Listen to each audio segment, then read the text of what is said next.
Hello बच्चों, welcome back to Srishti maths classes. हमने 8th की एनसीईआरटी बुक से चैप्टर 2 स्टार्ट किया था और इसकी एक्सरसाइज 2.2 के 5 क्वेश्चंस हम कंप्लीट कर चुके हैं। तो अब इसके आगे के क्वेश्चंस हम करेंगे और ये सारे क्वेश्चंस वर्ड प्रॉब्लम से थोड़े से डिफिकल्ट होते हैं, इसलिए मैं सारे के सारे क्वेश्चंस एक्सप्लेन कर रही हूँ। नहीं तो आपने देखा होगा कि बाकी एक्सरसाइजेज में मैं कुछ क्वेश्चंस करवा के देती हूँ और कुछ आपके लिए छोड़ देती हूँ, लेकिन इस 2.2 एक्सरसाइज के मैं पूरे क्वेश्चंस आपको सॉल्व करके दे रही हूँ। और आप लोग अपने बुक्स जरूर सामने ओपन करके रखिए, अदरवाइज सोल्यूशन समझ में नहीं आएगा बेटा, क्योंकि क्वेश्चंस का सामने होना बहुत जरूरी होता है वर्ड प्रॉब्लम्स के केसेस में। 5 क्वेश्चंस तक हो चुका था अपना। अब देखेंगे question number 6। 3 consecutive integers add up to 51. What are these integers? हमको 3 consecutive integers की वैल्यूज फाइंड करना है और उन सबको ऐड करके 51 सम आता है। तो वो उन इंटीजर्स की वैल्यूज क्या होगी, हमको फाइंड करना है। सबसे पहले तो कॉन्जिक्यूटिव इंटीजर्स क्या होते हैं ये समझ लीजिए। कॉन्जिक्यूटिव मतलब जो लगातार इंटीजर्स आते हैं, जैसे 15, 16, 17 या 19, 18, 20, इस तरह से कुछ इंटीजर्स हमको मतलब फाइंड करने हैं। लेकिन हम सपोज कैसे करेंगे, अगर ये कॉन्जिक्यूटिव है इंटीजर्स तो इनकी वैल्यूज में सिर्फ 1 1 का डिफरेंस होगा, है ना, सिर्फ 1 1 का ही डिफरेंस आएगा क्योंकि ये कॉन्जिक्यूटिव है। तो हम सपोज भी इसी तरह से करेंगे। हम सपोज करेंगे x+1 एंड x+2, या आप किसी और तरह से भी सपोज कर सकते हैं, लेकिन उसमें डिफरेंस सिर्फ 1 का होना चाहिए। लेट 3 consecutive integers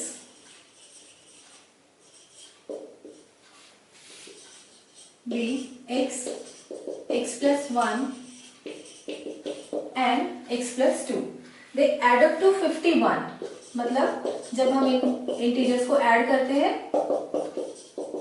ये मैंने तीनों इंटीजर्स लिख दिए, x+1 x+2, तो जो सम आता है वो 51 है। अब इस इक्वेशन को सॉल्व कर लेते हैं। ब्रैकेट्स की कोई जरूरत नहीं है, इनको तो रिमूव कर सकते हैं। अब यहाँ पर देखिए x plus x plus x, 3 times x दिख रहा है, ये हो गया 3x, 2 + 1 3 इक्वल्स टू 51। अब यहाँ से सबसे पहले 3 हटेगा।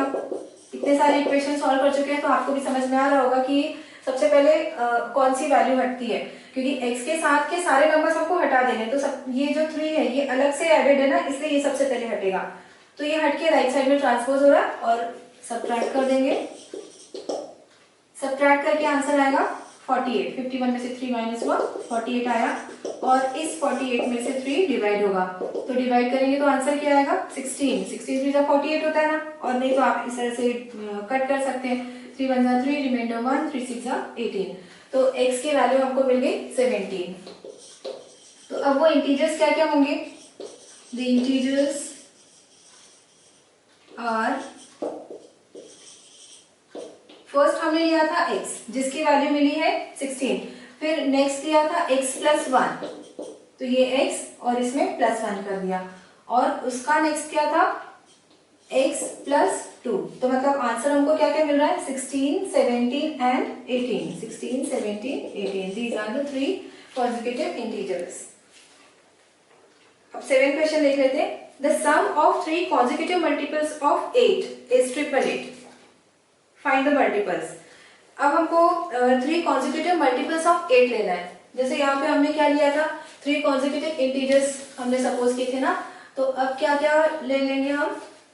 लेट 3 consecutive multiples of 8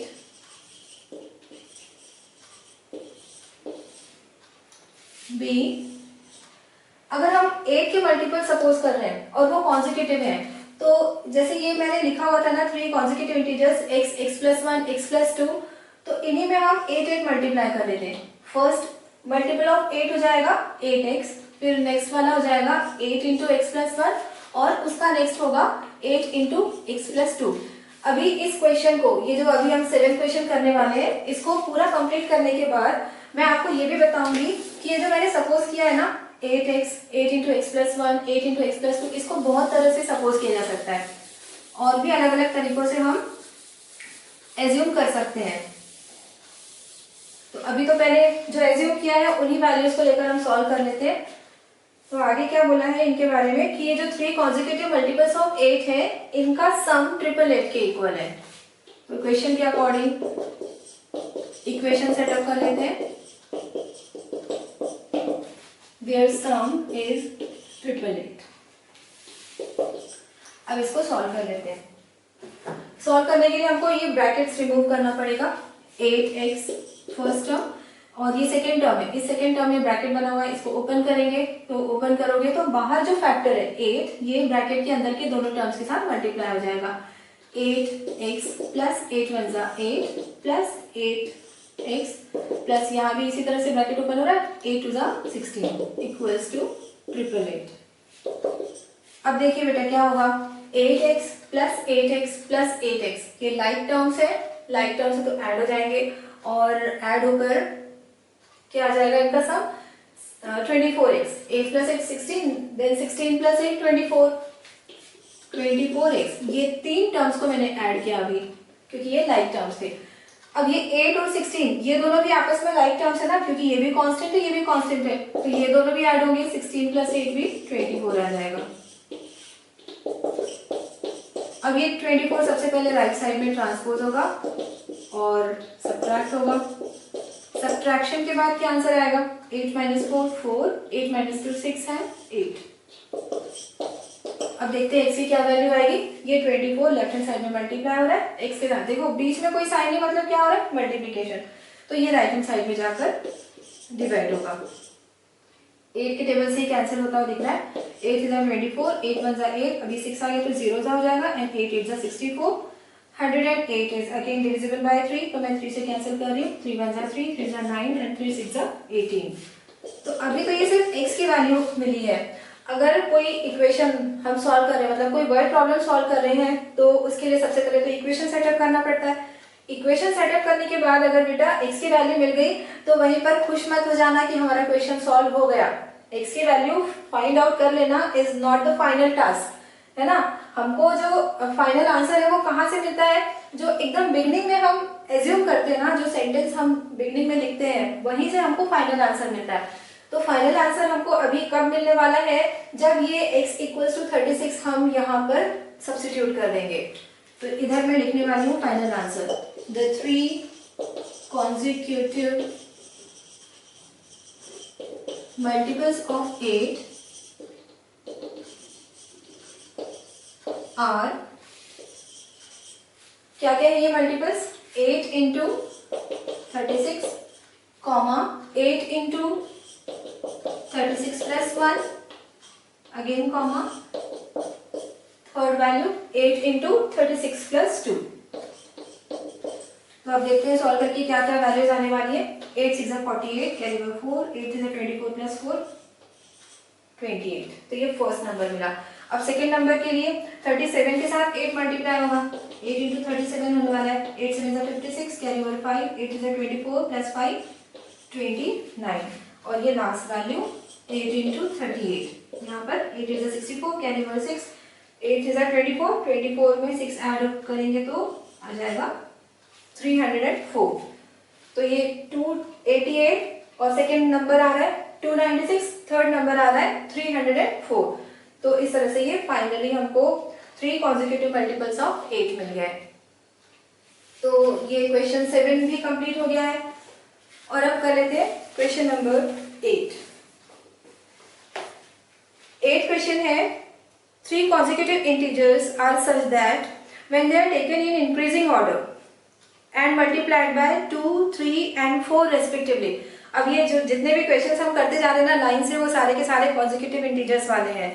तो यहाँ पर भी 3 consecutive integers लेना है, जैसे हमने क्वेश्चन नंबर 6 में लिया था x, x plus 1 and x plus 2। और फिर आगे लिखा हुआ है when they are multiplied by 2, 3 and 4 respectively। मतलब जो फर्स्ट इंटीजर x सपोज किया उसमें 2 मल्टीप्लाई करना है, सेकेंड इंटीजर x plus 1 लिया उसमें 3 और जो थर्ड इंटीजर x plus 2 लेंगे ना उसमें हम मल्टीप्लाई करेंगे 4। मैं अभी सॉल्व करके दिखाने वाली हूँ। And they add up to 74 और इन सबको जब ऐड करते हैं तो सब मिलेगा हमको 74। Find these numbers. चलिए देखते हैं क्या है यहाँ पर। सबसे पहले तो क्वेश्चन नंबर चेंज कर लेते हैं। ये है अपना क्वेश्चन नंबर 8 और यहाँ पर क्या बोला गया था बेटा कि जो 3 consecutive इंटीजर्स है ना उनमें हमको मल्टीप्लाई करना है 2, 3 एंड 4। लेकिन जो 2, 3, 4 आप मल्टीप्लाई करोगे ना वो इक्वेशन के टाइम पे मल्टीप्लाई करना। सपोज करते टाइम तो हम सिर्फ ये consecutive इंटीजर्स ही सपोज करेंगे, तो देखिए यहाँ पे मैंने थोड़ा थोड़ा क्वेश्चन रख दिया क्योंकि पूरा मिटाने की जरूरत नहीं है। Let 3 consecutive integers be x, x plus 1 and x plus 2। तो सिर्फ हमको इंटीजर्स के बारे में ही पूछा हुआ ना, अभी यहाँ पे कोई मल्टीपल वगैरह कुछ नहीं लिखा हुआ था, तो हमने इंटीजर्स ले लिए x, x plus 1, x plus 2, है ना। कॉन्सेक्यूटिव इंटीजर्स तो यही होते हैं। और फिर इन नंबर्स में क्या क्या मल्टीप्लाई करने को बोला हुआ है, when they are multiplied by 2, 3 and 4 respectively। तो फर्स्ट वैल्यू में 2, सेकेंड वैल्यू में 3 और थर्ड वैल्यू में 4 मल्टीप्लाई करना है। एंड दे एडेड टू 74 और इनका जो सम है वो 74 आएगा। तो यहाँ पर हमने लिख लिया 74। अब इसके आगे से पूरा नए सिरे से इसको सॉल्व करना पड़ेगा। अब ये पुराना कुछ भी काम नहीं आएगा। मैंने तो सिर्फ वो इंटीजर्स, कॉन्सेक्यूटिव इंटीजर्स, इसलिए वहीं पर थोड़ा थोड़ा सा रख करके न्यू इक्वेशन लिख दिया और हम आगे सॉल्व करते हैं। ब्रैकेट्स ओपन करेंगे, यहाँ पर कोई ब्रैकेट नहीं, ये 2x आया, इधर वाला ब्रैकेट ओपन होगा, 3 into x 3x प्लस 3 1 सा 3, और यहाँ भी ये ब्रैकेट ओपन होगा, 4 into x प्लस 4 2 सा 8 इक्वल्स टू 74। अब देखते हैं यहाँ पर क्या क्या आने वाला है। लाइक टर्म्स ढूंढ लीजिए, ये और ये है लाइक टर्म्स आपस में, और इसी तरह से ये भी दोनों आपस में लाइक टर्म्स है। तो ये तीनों वैल्यूज पहले ऐड कर लेते हैं। 2x plus 3x 5x, 5x plus 4x 9x। इसके बाद ये 3 और 8 भी आपस में ऐड होंगे, तो 8 प्लस 3 11 इक्वल्स टू 74। फिर 9x इक्वल्स टू 74 माइनस 11 को ट्रांसपोज कर दिया, सब्ट्रैक्ट हो जाएगा, और यहाँ पर अब डिफरेंस क्या आएगा 63। This implies x equals to 63 upon 9 and 9 7 63। अच्छा, बहुत सारे बच्चों को इस साइन का मतलब नहीं पता होता है। इस साइन का मतलब होता है इम्प्लाइज दैट। ये इम्प्लाइज दैट साइन है, तो हम इसको क्यों अप्लाई करते हैं वो समझ लीजिए। जैसे ये जो स्टेटमेंट है, it is equivalent to this statement and this statement is equivalent to this. तो ये सारे स्टेटमेंट जो है ना एक दूसरे के इक्विवेलेंट है, और दिस इम्प्लाइज दिस है, मतलब इसको हमने सॉल्व किया तो ये मिला, इसको सॉल्व किया तो ये मिला, इसलिए यहाँ पर इम्प्लाइज दैट का साइन आता है। तो अभी तो हमको सिर्फ x की वैल्यू मिली है 7, और तीनों इंटीजर्स हमको बताने हैं, 3 कॉन्सेक्यूटिव इंटीजर्स बताने हैं। तो वो क्या क्या इंटीजर्स होंगे, 3 कॉन्सेक्यूटिव इंटीजर्स कौन कौन से होंगे, 7, 8 एंड 9।